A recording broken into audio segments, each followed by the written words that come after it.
రాశారు. ముఖ్యంగా చూసుకుంటే పవన్ కళ్యాణ్ యువతకు సంబంధించి కొత్త రాజకీయానికి తెరదించేందుకు పార్టీ పెట్టారు 2014లో. అయితే అప్పటి నుంచి పోటీ చేయలేకపోయారు. 2019లో కూడా పొత్తు బెడ్స్ కొట్టినా కూడా చాలా వరకు కూడా రాష్ట్ర వ్యాప్తంగా అనేక నియోజకవర్గాల్లో 2వ స్థానంలో కూడా అభ్యర్థులు నిలిచారు. కానీ ఇప్పుడు దాదాపు ఒక 25 నుంచి 30 సీట్లు కట్టబెట్టేందుకు చంద్రబాబు నాయుడు చూస్తున్నారు. దీన్ని పవన్ కళ్యాణ్ దీని వెనక ఎందుకు మౌనం వహిస్తున్నారు అనేది కూడా తెలియాల్సి ఉందని కూడా జోగి డైరెక్ట్ పవన్ కళ్యాణ్ లేఖ రాశారు. దాదాపు 50 నుంచి 60 సీట్లు అసెంబ్లీ సీట్లు దాదాపు 50 నుంచి 60 సీట్లు రాష్ట్ర వ్యాప్తంగా కూడా ఇవ్వాలని అయితే జోగయ్య ఇప్పటికీ కూడా కోరుతున్నారు. దాదాపు గతంలో కూడా ఆయన అనేక సర్వేలు చేశారు. దాదాపు ఈ నియోజకవర్గంలో జనసేన గెలుస్తుంది అనే ఒక సర్వేను కూడా పవన్ కళ్యాణ్ కూడా చెప్పిన పరిస్థితి. అయితే గత 2 రోజుల క్రితం చంద్రబాబు నాయుడు మండపేట, అరకు అసెంబ్లీ సీట్లను ఎవరికి సంబంధించి సీట్లకు సంబంధించి ఇటు పవన్ కళ్యాణ్తో చర్చించకుండా వెంటనే ఆయన ప్రసంగంలో చెప్పడంతో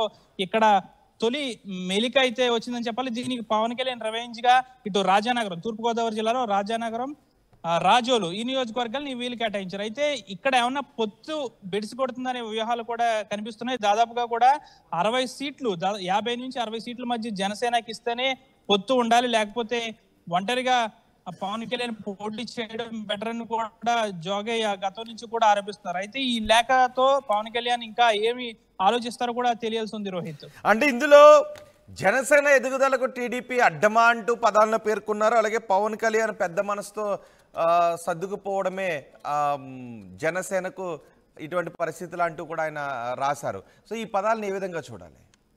ఎటువంటి చర్చ జరుగుతుంది? పవన్ కళ్యాణ్ నిజంగా ఇది ఒక రకంగా చెప్పాలంటే పవన్ కళ్యాణ్ కి నిజంగా ఒక ప్రశ్నార్థకంగానే మారిందని చెప్పాలి. జనసేన ఎదుగుదలకు టీడీపీ అడ్డంకిగా మారిందా అనేది కూడా జోగే ప్రస్తావించారంటే కొన్ని నియోజకవర్గాలు ఉమ్మడి పశ్చిమ గోదావరి జిల్లాలో ఇటు ఉంగుటూరు కానీ తర్వాత తణుకు, నిడదవోలు ఈ నియోజకవర్గాల్లో టీడీపీ పోటీ చేస్తుందని కొంచెం ఊహాగానాలు వ్యక్తమవుతున్నాయి. కానీ జోగే ఒకటే చెప్తున్నారు, ఈ నియోజకవర్గాల్లో ఉంగుటూరు, తణుకు, నిడదవోలు నియోజకవర్గాల్లో జనసేన పక్కాగా గెలిచే స్థానాలు. అలాంటప్పుడు ఈ 3 నియోజకవర్గాలు టీడీపీకి ఏ విధంగా వేస్తారని కూడా ఆయన ప్రశ్నించారు. అయితే ఈ లెటర్ సంబంధించి జోగయ్య పవన్ కళ్యాణ్కి లేఖ రాశారు. అయితే పవన్ కళ్యాణ్ దీనిపై ఎలా స్పందిస్తారో చూడాలి. ఎందుకంటే ఈ 3 నియోజకవర్గాల్లో కూడా కాపు సామాజిక వర్గం కూడా కాస్త బలంగానే ఉంది. అలాంటప్పుడు ఈ 3 సీట్లను ఎందుకు టీడీపీకి కేటాయిస్తారు? ఒకవేళ ఒంటరిగా పోటీ చేసినా ఈ 3 సీట్లలో కూడా మేము గెలుస్తాం కదా అని జోగయ్య ప్రస్తావిస్తున్నారు. ఈ లేఖ ప్రస్తుతం ఈ 2 పార్టీలను కూడా చర్చనీయాంశంగా మారింది. పవన్ కళ్యాణ్ దృష్టికి వెళ్ళిన తర్వాత అతను ఏ విధంగా స్పందిస్తారో చూడాలి. కానీ ఉమ్మడి జిల్లా వ్యాప్తంగా కూడా ఒక రకమైన చర్చ అయితే నడుస్తుంది. పొత్తు వ్యూహం బెడిసి కొడుతుంది, జనసేన మాత్రం సింగిల్ గా వస్తుందని మాత్రం ఒక రకమైన చర్చ అయితే కొనసాగుతుంది రోహిత్. రైట్ మనోజ్, టీడీపీ జనసేన పొత్తుపై హరిరామ జోగయ్య కీలక వ్యాఖ్యలు చేశారు. జనసేనకు 50 అసెంబ్లీ 6 ఎంపీ సీట్లు ఇవ్వాలి అని లేఖలో ఆయన పేర్కొన్నారు. పొత్తు ధర్మానికి టీడీపీ తూట్లు పొడుస్తోందని జోగయ్య అంటున్నారు. 20 నుంచి 30 సీట్లతోనే పొత్తు పెట్టుకుంటే ఆ పొత్తు విఫల ప్రయోగం అవుతుందని జోగయ్య అంటున్నారు. పవన్ ఆశయాలకు ఇలాంటి ప్రక్రియ భంగం కలుగుతుంది అని చెప్తున్నారు.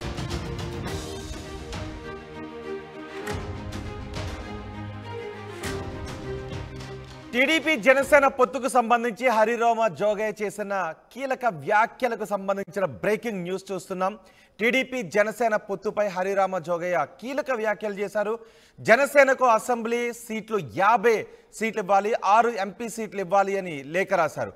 పొత్తు ధర్మానికి టీడీపీ తూట్లు పొడుస్తోందని జోగయ్య అంటున్నారు. 20 నుంచి 30 సీట్లు ఇస్తే పొత్తు విఫలమే అవుతుందని జోగయ్య అంటున్నారు.